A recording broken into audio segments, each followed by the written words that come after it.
ഒരു used super bike മേടിക്കുന്നത് വളരെ വലിയൊരു കമ്മിറ്റ്മെൻറ്റാണ്. അത് വളരെയധികം റിസർച്ച് ചെയ്ത് എടുക്കേണ്ട ഒരു തീരുമാനം കൂടിയാണ്. അതിനെക്കുറിച്ച് ചെയ്യേണ്ട റിസർച്ച് നമുക്ക് രണ്ടായിട്ട് ബ്രോഡായിട്ട് തിരിക്കാം.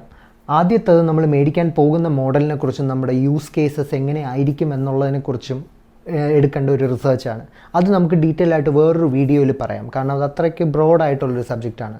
ഈ വീഡിയോയിൽ നമുക്ക് ഇതിൻ്റെ ടെക്നിക്കൽ ആസ്പെക്ട്സ്, ഒരു സൂപ്പർ ബൈക്ക് നമ്മൾ മേടിക്കാൻ പോകുമ്പോൾ, യൂസ്ഡ് സൂപ്പർ ബൈക്ക് മേടിക്കാൻ പോകുമ്പോൾ എന്തൊക്കെ കാര്യങ്ങളാണ് നോക്കേണ്ടത്, അതിൽ ഡീൽ ബ്രേക്കേഴ്സ് ആയിട്ടുള്ള കാര്യങ്ങൾ എന്തൊക്കെയാണ്, അങ്ങനെയുള്ള കാര്യങ്ങളാണ് നമ്മൾ ഇതിൽ ഡിസ്കസ് ചെയ്യേണ്ടത്. Welcome to nerds garage. ഞാൻ സുദീപ്. ആദ്യമായി നമുക്ക് ഒരു വണ്ടി നോക്കാൻ പോകുമ്പോൾ ഡീൽ ബ്രേക്കറായിട്ട് കണക്കാക്കാവുന്ന കുറച്ച് കാര്യങ്ങളെക്കുറിച്ച് സംസാരിക്കാം. ഡീൽ ബ്രേക്കേഴ്സ് എന്ന് പറഞ്ഞാൽ ഈ പറയാൻ പോകുന്ന കുറച്ച് പ്രോബ്ലംസ് ആ വണ്ടിയിൽ ആദ്യം തന്നെ നമ്മൾ നോട്ടീസ് ചെയ്യുവാണെങ്കിൽ ആ ഡീൽ കോൾ ഓഫ് ചെയ്യുന്നത് തന്നെയായിരിക്കും വളരെ നല്ലൊരു തീരുമാനം. First and foremost heart of the മാറ്ററിലോട്ട് വരാം. വണ്ടിയുടെ എൻജിനാണ് നമ്മൾ ആദ്യം പോയി ഒരു വണ്ടി നോക്കാൻ പോകുമ്പോൾ ചെക്ക് ചെയ്യേണ്ട ഒരു കാര്യം. എൻജിൻ ഓയിലിൻ്റെ ലീക്ക് അല്ലെങ്കിൽ വീപ്പിംഗ്, അതിനെക്കുറിച്ചാണ് നമ്മൾ നോക്കേണ്ടത്. ക്ലോസ്ലി നമ്മൾ പറ്റുവാണെങ്കിൽ നമ്മുടെ ഫോണിൻ്റെ ഫ്ലാഷ് ഉപയോഗിച്ച് നമുക്ക് എൻജിൻ, ഫെയർഡ് ബൈക്ക് ആണെങ്കിൽ കുറച്ച് ബുദ്ധിമുട്ടായിരിക്കും, പക്ഷേ വിസിബിൾ ആയിട്ടുള്ള ആ ഒരു ഏരിയാസ് മൊത്തം നമ്മൾ കവർ ചെയ്ത് നമ്മൾ കണ്ണ് ഓടിക്കേണ്ട കാര്യമുണ്ട്. എൻജിൻ ഓയിലിൻ്റെ ലീക്ക് എന്ന് പറയുന്നത് അതൊരു ലീക്കാകാം, അതായത് തുള്ളി തുള്ളിയായിട്ട് വീഴുന്ന ഒരു കണ്ടീഷനാകാം, അല്ലെങ്കിൽ വീപ്പിംഗ് എന്ന് പറഞ്ഞാൽ ആ ഒരു കുറച്ച് ഏരിയയിൽ, അതായത് ക്രാങ്ക് കേസിൻ്റെ ആ ഗ്യാസ്കറ്റ് വരുന്ന ഏരിയയിലും ഹെഡിൻ്റെ ഗ്യാസ്കറ്റ് വരുന്ന ഏരിയയിലും അവിടെ കുറച്ച് നനവ് പോലെ ഫീൽ ചെയ്യും. അതാണ് വീപ്പിംഗ്. യൂഷ്വലി വീപ്പിംഗ് എന്ന് പറയുന്ന അത്ര ഒരു വലിയൊരു പ്രോബ്ലമായി കണക്കാക്കേണ്ട കാര്യമില്ല. അത് നമുക്ക് ജസ്റ്റ് അതിൻ്റെ ഗ്യാസ്കറ്റ് മാറ്റുകയോ അല്ലെങ്കിൽ ഒന്നും കൂടെ അതിൻ്റെ ബോൾസ് റീടൈറ്റൻ ചെയ്യുമ്പോഴോ ആ ഒരു വീപ്പിംഗ് നമുക്ക് ഫിക്സ് ചെയ്യാൻ പറ്റുന്നതാണ്. പക്ഷേ നമ്മൾ എൻജിൻ വണ്ടി ഒന്ന് റണ്ണാക്കി കുറച്ച് നേരം ഐഡിൽ ചെയ്ത് വെക്കുമ്പോഴോ അല്ലെങ്കിൽ വണ്ടി കുറച്ച് നേരം വെച്ചിട്ട് പോകുമ്പോഴോ റെഗുലറായിട്ട് ഡ്രോപ്പായിട്ട് വണ്ടിയുടെ താഴെ ഓയിൽ അക്യുമുലേറ്റ് ചെയ്ത് ഡ്രോപ്പായി നിൽക്കുന്നുണ്ടെങ്കിൽ അത് തീർച്ചയായും നമ്മൾ കൺസേൺഡ് ആയിരിക്കേണ്ട ഒരു കാര്യമാണ്. ഓക്കെ, അങ്ങനെയുള്ള ലീക്ക് നിങ്ങളുടെ ശ്രദ്ധയിൽപ്പെടുകയാണെങ്കിൽ അത് തീർച്ചയായും അതിൻ്റെ സോഴ്സ് എവിടെ നിന്നാണെന്ന് നമുക്കൊന്ന് കണ്ടുപിടിക്കേണ്ടതുണ്ട്. ചിലപ്പോൾ ഇത് ഈ പറഞ്ഞ പോലെ ഗ്യാസ്കറ്റ് ഒരു ടയറായി വന്നതോ അങ്ങനത്തെ ഒരു സിമ്പിൾ പ്രശ്നം തൊട്ട് ഒരു ക്രാങ്ക് കേസിൻ്റെയോ അല്ലെങ്കിൽ ഓയിൽ സമ്പിൻ്റെയോ മേറ്റിംഗ് സർഫസ്, അതായത് രണ്ട് ഗ്യാസ്കറ്റ് സാൻഡ്വിച്ച് ചെയ്ത് ഹോൾഡ് ചെയ്യുന്ന ആ സർഫസിൻ്റെ ഇംപെർഫെക്ഷൻ കൊണ്ടുവരാം. അപ്പോൾ അങ്ങനെ ഇംപെർഫെക്ഷൻ കൊണ്ടുവരുന്നത് ഒരു പ്രശ്നമുള്ളൊരു കാര്യം തന്നെയാണ്. അങ്ങനെ ഉണ്ടെങ്കിൽ അത് നമുക്കൊരു ഡീൽ ബ്രേക്കറായിട്ട് തന്നെ കണക്കാക്കാം. രണ്ടാമതായി നമ്മൾ നോക്കേണ്ടത് എൻജിൻ സൗണ്ടാണ്. അപ്പം ലൗഡ് എക്സോസ്റ്റ് വെച്ചൊരു വണ്ടിയാണെങ്കിൽ കൂടി നമ്മൾ എൻജിൻ സൗണ്ട്, അതായത് ആ എൻജിൻ്റെ ആ ഏരിയ, ആ മാസിൽ നിന്ന് എക്സോസ്റ്റ് നമ്മൾ ഒഴിച്ചു നിർത്തി മാസിൽ എന്തൊക്കെ നമ്മൾ സൗണ്ട് കേൾക്കുന്നുണ്ട് എന്നുള്ളത് നോക്കണം. പ്രശ്നമെന്ന് പറഞ്ഞാൽ പഴയ ജാപ്പനീസ് വണ്ടികൾ, ഇൻലൈൻ ഫോഴ്സ് ആണെങ്കിലും ട്വിൻസ് ആണെങ്കിലും ഒരുവിധം സൈലൻ്റ് ആയിട്ടുള്ളൊരു എൻജിനാണ്. അപ്പോൾ അതിൽ നിന്ന് എക്സ്ട്രാ ആയിട്ടുള്ള വാൽവ് ട്രെയിൻ്റെ നോയ്സോ അല്ലെങ്കിൽ ക്രാങ്കിൽ നിന്നുള്ള നോയ്സോ ക്ലച്ചിൽ നിന്നുള്ള നോയ്സോ നമുക്ക് ഈസി ആയിട്ട് പിക്കപ്പ് ചെയ്യാൻ പറ്റും. പക്ഷേ കുറച്ചും കൂടെ എക്സോട്ടിക് ആയിട്ടുള്ള നമ്മൾ Ducati, especially dry clutch equipped ആയിട്ടുള്ള ഡ്യുക്കാറ്റീസോ അല്ലെങ്കിൽ വേറെ അങ്ങനത്തെ വണ്ടികളാണെങ്കിൽ അത് ഓൾറെഡി അതിൻ്റെ എൻജിൻ നോയ്സിയാണ്. അപ്പോൾ അങ്ങനെയുള്ള എൻജിനിൽ നിന്ന് നമ്മൾ എന്തെങ്കിലും പ്രോബ്ലം ഉള്ള നോയ്സ് ഐസൊലേറ്റ് ചെയ്യുക എന്ന് പറഞ്ഞാൽ കുറച്ച് പാട് ഉള്ളൊരു കാര്യം തന്നെയാണ്.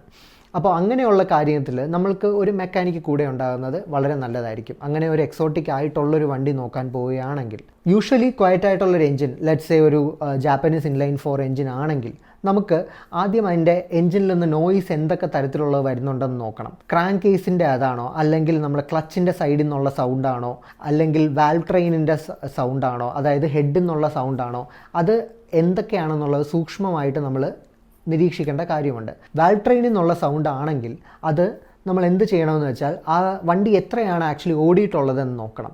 അപ്പോൾ ആ വണ്ടി വാൽവ് ട്രെയിൻ അല്ലെങ്കിൽ വാൽവ് ക്ലിയറൻസ് ചെക്കും അതിൻ്റെ ഫിക്സും ചെയ്യേണ്ട സമയമായിട്ടുണ്ടെങ്കിൽ അത് ആ sound it will be mostly related to ആ വാൽവ് ചെക്കും അങ്ങനത്തെ കാര്യങ്ങളും ആയിരിക്കും. അപ്പോൾ അത് ചെയ്യേണ്ട സമയമായിട്ടുണ്ട്. ബാക്കിയുള്ളതെന്ന് പറഞ്ഞാൽ ക്രാങ്ക് കേസിൻ്റെ അവിടെ നിന്നുള്ള സൗണ്ടാണ്. അത് കുറച്ച് കൺസേൺഡ് ആയിരിക്കേണ്ട സൗണ്ടാണ്. അതായത് അത് ക്ലച്ചിൻ്റെ സൈഡിൽ നിന്നുള്ള സൗണ്ടാണോ അല്ലെങ്കിൽ ക്രാങ്കിൻ്റെ സൗണ്ടാണോ എന്നുള്ളത് നമ്മൾ ആക്ച്വലി നോക്കേണ്ട കാര്യമുണ്ട്. അടുത്തതായി ചെയ്യേണ്ടത് വണ്ടി നമ്മളൊരു കുറച്ചൊരു പ്രൊലോങ്ഡ് ടൈം, ലെറ്റ്സ് സേ ഒരു 5 to 10 മിനിറ്റ്സ് അല്ലെങ്കിൽ ലെറ്റ്സ് സേ ഒരു 10 മിനിറ്റ്സ് നമ്മൾ വണ്ടി ഒന്ന് ഓൺ ചെയ്ത് വെച്ചേക്കണം.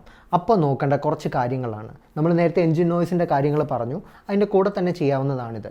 അപ്പോൾ നമ്മൾ വണ്ടി ഓൺ ചെയ്ത് വെക്കുന്നതെന്ന് വെച്ചാൽ വണ്ടി അതിൻ്റെ ഒപ്റ്റിമം പെർഫോമിംഗ് ടെമ്പറേച്ചറിലോട്ട് കൊണ്ടുവരാനാണ്. അപ്പോൾ അങ്ങനെ യൂഷ്വലി വണ്ടി നോർമൽ ഒരു ഓപ്പറേറ്റിംഗ് ടെമ്പറേച്ചർ എന്ന് പറഞ്ഞാൽ usually in the 90s to 100 degree Celsius ആണ്. യൂഷ്വലി മിക്ക സൂപ്പർ ബൈക്സിലും ടെമ്പറേച്ചർ റീഡൗട്ട്സ് കാണും, അല്ലെങ്കിൽ ബാർ ആയിരിക്കും, ടെമ്പറേച്ചർ ബാർ ആയിരിക്കും ഉള്ളത്.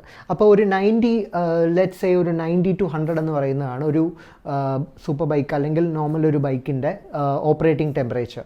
അപ്പോൾ അതിൽ നോക്കേണ്ടത് നമ്മൾ വണ്ടി ഓപ്പറേറ്റിംഗ് ടെമ്പറേച്ചർ എത്തി, അതായത് കോൾഡ് സ്റ്റാർട്ട് എന്ന് ഓപ്പറേറ്റിംഗ് ടെമ്പറേച്ചർ എത്തിയെന്ന് ഉറപ്പ് വരുത്തിയതിന് ശേഷം ലൈറ്റായിട്ട് നമ്മൾ ത്രോട്ടിൽ ഒന്ന് കൊടുത്ത് നോക്കണം. അപ്പോൾ നമ്മൾ ശ്രദ്ധിക്കേണ്ട കാര്യം എക്സോസ്റ്റിൻ്റെ ടിപ്പിൽ ആണ് നമ്മൾ ശ്രദ്ധിക്കേണ്ടത്. ഇങ്ങനെ കൈ കൊടുക്കുമ്പോൾ ഇതിൽ എക്സോസ്റ്റിൻ്റെ ടിപ്പിൽ നിന്ന് വൈറ്റ് സ്മോക്ക് വല്ലതും വരുന്നുണ്ടോ എന്നുള്ളത് നമ്മൾ കാര്യമായി നോക്കേണ്ട കാര്യമാണ്. വൈറ്റ് സ്മോക്ക് വരുന്നുണ്ടെങ്കിൽ അത് മൾട്ടിപ്പിൾ റീസൺസ് കൊണ്ടാകാം. ഒന്നെങ്കിൽ താഴെ ഓയിൽ സമ്പിൽ നിന്ന് കമ്പഷൻ ചേമ്പറിലോട്ട്, അതായത് പിസ്റ്റൺ റിങ്സിൻ്റെയോ അല്ലെങ്കിൽ സിലിണ്ടറിൻ്റെ സ്കോറിങ്ങോ എന്തെങ്കിലും കാരണം ഓയിൽ കമ്പഷൻ ചേമ്പറിൽ വന്ന് അത് കത്തിയിട്ടാണ് യൂഷ്വലി ഇങ്ങനെ വൈറ്റ് സ്മോക്ക് വരുന്നത്. ഓയിൽ കത്തുമ്പോഴാണ് വൈറ്റ് സ്മോക്ക് വരുന്നത്. അല്ലാതെ കാർബൺ ഡെപ്പോസിറ്റോ അങ്ങനത്തെ എന്തെങ്കിലും കാര്യമാണെങ്കിൽ അത് യൂഷ്വലി ബ്ലാക്ക് സ്മോക്ക് ആയിട്ടായിരിക്കും വരുന്നത്. അപ്പോൾ നോക്കേണ്ട കാര്യം, നമ്മളിപ്പോൾ ഇതേപോലെ റെവ് ചെയ്യുമ്പോൾ വൈറ്റ് സ്മോക്കിൻ്റെ കാര്യം നമ്മൾ പറഞ്ഞു, അത് നോക്കണം. പിന്നെ വണ്ടിയുടെ ഒരു ലെറ്റ്സ് സേ ഒരു മെക്കാനിക്കൽ എംപത്തി വെച്ച് നോക്കുമ്പോൾ ഒരിക്കലും വണ്ടി വെറുതെ ഇട്ട് ഐഡിൽ ലോഡൊന്നും ഇല്ലാത്ത എഞ്ചിനിൽ നമ്മൾ കട്ട് ഓഫ് അടിക്കുക എന്ന് പറയുമല്ലോ, ആ ഒരു സാധനം അത് ഒരിക്കലും നമ്മളൊരു ചെയ്യാൻ പാടില്ല. ഇപ്പോൾ എഞ്ചിൻ സ്മോക്ക് ഉണ്ടെങ്കിൽ നമുക്ക് ഒരുവിധം ലെറ്റ്സ് സേ ഒരു 12,000 വരെ റെഡ് ലൈൻ ഉള്ള ഒരു വണ്ടിയാണെങ്കിൽ ലെറ്റ്സ് സേ ഒരു 8,000 9,000 അല്ലെങ്കിൽ 10 വരെ നമ്മൾ ജസ്റ്റ് റെവ് ലിമിറ്റർ അടിക്കാതെ തന്നെ നമ്മൾ ജസ്റ്റ് ഒന്ന് ഓപ്പറേറ്റിംഗ് ടെമ്പറേച്ചറിൽ എത്തി കൈ കൊടുക്കുമ്പോൾ തന്നെ നമുക്ക് ആ സ്മോക്കിൻ്റെ അംശം അഥവാ വരാൻ ചാൻസ് ഉണ്ടെങ്കിൽ അറിയാൻ പറ്റുന്നതാണ്. അപ്പോൾ അത് കൃത്യമായിട്ട് നമ്മൾ നോക്കുക. രണ്ടാമത് ഈ ഓൺ ആയി ഇരിക്കുമ്പോൾ തന്നെ ലെറ്റ്സ് സേ ഒരു 9 to 10 മിനിറ്റ്സ് അല്ലെ 10 മിനിറ്റ്സ് നമ്മൾ വണ്ടി ഓൺ ആയിരിക്കുമ്പോൾ വണ്ടിയുടെ ലിക്വിഡ് കൂൾഡ് ആണെങ്കിലുള്ള കാര്യമാണ് പറയുന്നത്. അതിൻ്റെ കൂളിംഗ് സിസ്റ്റം പ്രോപ്പറായിട്ട് വർക്ക് ചെയ്യുന്നുണ്ടോ എന്ന് നമുക്ക് ചെക്ക് ചെയ്യാൻ പറ്റും. ഓപ്പറേറ്റിംഗ് ടെമ്പറേച്ചർ കൂടി let's say temperature read out ആണ് ഉള്ളതെന്ന് വെച്ചോ, അതിൽ നമ്മളൊന്ന് വരുമ്പോൾ ഏകദേശം ഒരു 102 അല്ലെങ്കിൽ 104 അല്ലെങ്കിൽ 106, ഓരോ വണ്ടിക്കും ഇത് വ്യത്യാസം വരും. 106 ഒക്കെ ആകുമ്പോഴത്തേക്ക് റേഡിയേറ്റർ ഫാൻ കിക്കിനാവും. അത് നമുക്ക് യൂഷ്വലി കേൾക്കാൻ പറ്റുന്ന രീതിയിലുള്ള ഒരു സൗണ്ട് ആയിരിക്കും റേഡിയേറ്റർ ഫാൻ കിക്കിനാവുന്നത്. ആ ഒരു ഫാൻ ഓൺ ആയി കഴിയുമ്പോൾ ടെമ്പറേച്ചർ കുറച്ചും കൂടെ ചിലപ്പോൾ കൂടാം, അതായത് 106 നിന്ന് 107 108 ആകാം. എന്നിട്ട് ഈ ഫാൻ ഓൺ ആയി കഴിഞ്ഞതിന് ശേഷം ഇത് തിരിച്ച് ഒരു 102 101 അല്ലെങ്കിൽ 100 ആ ഒരു റേഞ്ചിലോട്ട് അത് തിരിച്ച് വരണം. അപ്പോൾ to be on the safe side ഒരു 2-3 പ്രാവശ്യം ഈ സൈക്കിൾ റിപ്പീറ്റായി വണ്ടി തന്നെ പ്രോപ്പറായിട്ട് കൂളിംഗ് ആകുന്നുണ്ട് എന്നുള്ളത് ഉറപ്പുവരുത്തുക.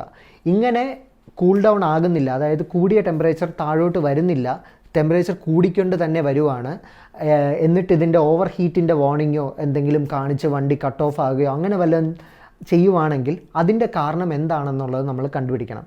റേഡിയേറ്ററിൻ്റെ പ്രശ്നമാകാം, തെർമോസ്റ്റാറ്റിൻ്റെ പ്രശ്നമാകാം, അല്ലെങ്കിൽ അത് റേഡിയേറ്റർ ഫാനിൻ്റെയും പ്രശ്നമാകാം. അപ്പോൾ ഇതും ആക്ച്വലി നമുക്കൊരു ഡീൽ ബ്രേക്കർ ആയിട്ട് കണക്കാക്കാം. കാരണം ഇതിനെ എന്തെങ്കിലും ഒരു പാർട്ട് പ്രശ്നമുണ്ടെങ്കിലും അത് നമുക്ക് പിന്നീട് ഒരു ഭയങ്കര വലിയൊരു തലവേദനയാകാൻ ചാൻസ് ഉണ്ട്.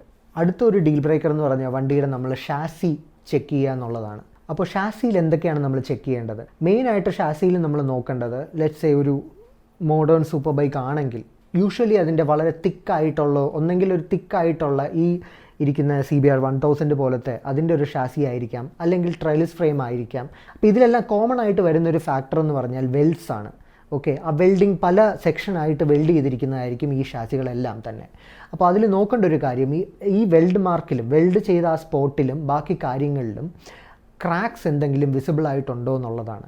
ചില വണ്ടികളിൽ അങ്ങനെ കാണാൻ ചാൻസ് ഉണ്ട്, അതിൻ്റെ യൂസേജും ബാക്കി കാര്യങ്ങളും എല്ലാം കൊണ്ട്.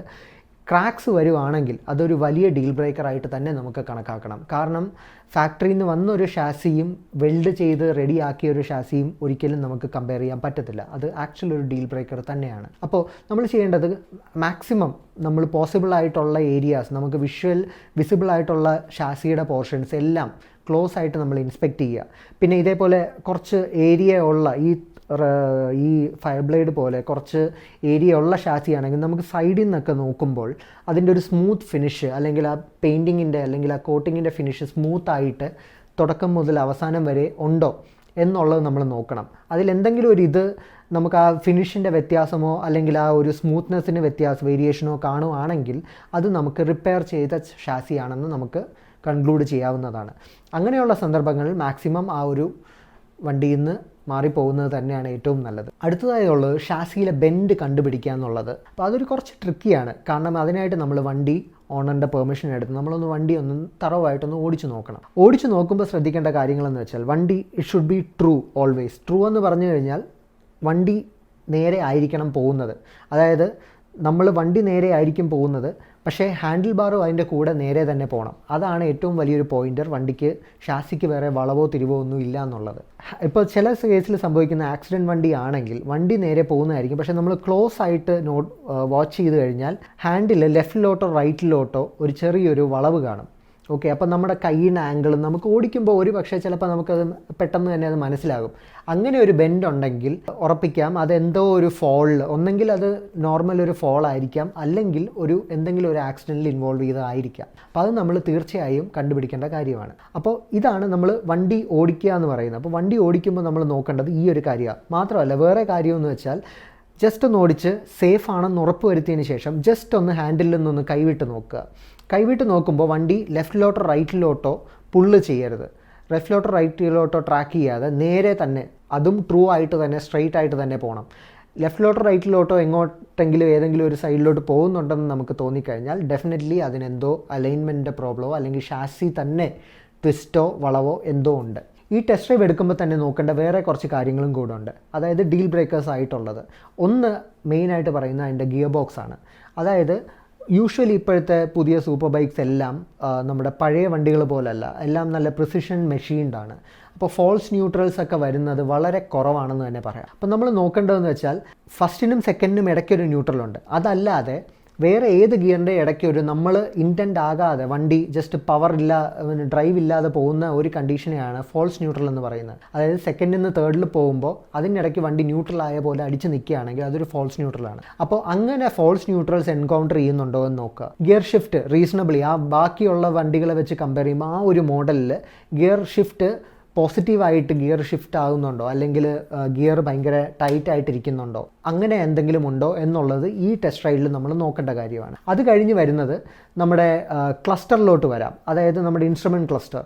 അപ്പം മോഡേൺ ഫ്യൂൽ ഇഞ്ചക്റ്റഡ് ബൈക്ക് ആണെങ്കിൽ അതിലൊരു എൻജിൻ മാൽഫങ്ഷൻ ലൈറ്റ് അല്ലെങ്കിൽ എന്ത് മാൽഫങ്ഷൻ ഉണ്ടെങ്കിലും അതിൻ്റെ ഒരു പ്രൊവിഷനെങ്കിലും കാണും അതിൻ്റെ ക്ലസ്റ്ററിൽ അത് ഡിനോട്ട് ചെയ്യാനായിട്ട്. ഒന്നെങ്കിൽ അതൊരു ചെക്ക് എൻജിൻ ലൈറ്റ് ആകാം, അല്ലെങ്കിൽ ഒരു ABS ഫെയിലിയറിൻ്റെ ABS ലൈറ്റ് ആകാം, അല്ലെങ്കിൽ ഫുൾ TFT ഡിസ്പ്ലേ ഉള്ള ഒരു വണ്ടിയാണെങ്കിൽ ആ എറർ എന്താണെന്ന് തന്നെ അതിലെഴുതി വരാനായിട്ട് ചാൻസ് ഉണ്ട്. അപ്പോൾ ഇങ്ങനെ എന്തെങ്കിലും എറർ വരുന്നുണ്ടോ, ഡിസ്പ്ലേയിൽ കാണിക്കുന്നുണ്ടോ എന്നുള്ളത് നമ്മൾ ഈ ടെസ്റ്റ് റൈഡിൻ്റെ ഇടയ്ക്ക് നോക്കേണ്ട ഒരു കാര്യമാണ്.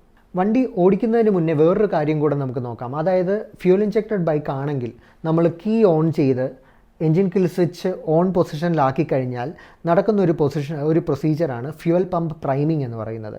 അപ്പോൾ ഈ പ്രൈമിംഗ് എന്ന് പറഞ്ഞാൽ നമ്മുടെ ഫ്യൂവൽ സിസ്റ്റത്തിൽ, അതായത് നമ്മുടെ ഇഞ്ചക്ടറിന് ഫീഡ് ചെയ്യുന്ന ആ ഒരു പ്രഷർ, ഹൈ പ്രഷറിൽ ഈ പെട്രോൾ ടാങ്കിൽ കിടക്കുന്ന ഫ്യൂവലിനെ പമ്പ് ചെയ്ത് ആ പ്രഷറിൽ കൊണ്ടുവരിക എന്നുള്ളൊരു പ്രോസസ്സാണ് ഈ പ്രൈമിംഗ്.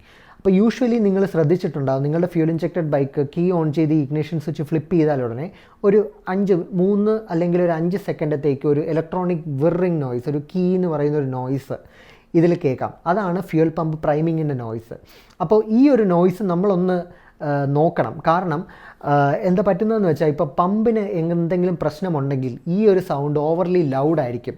ആ ലൗഡായിട്ടുള്ളൊരു സൗണ്ട് കേൾക്കുവാണെങ്കിൽ അതിൻ്റെ അർത്ഥം എന്ന് പറഞ്ഞാൽ പമ്പ് വല്ലാതെ സ്ട്രഗിൾ ചെയ്യുന്നുണ്ട് എന്നുള്ളതാണ്.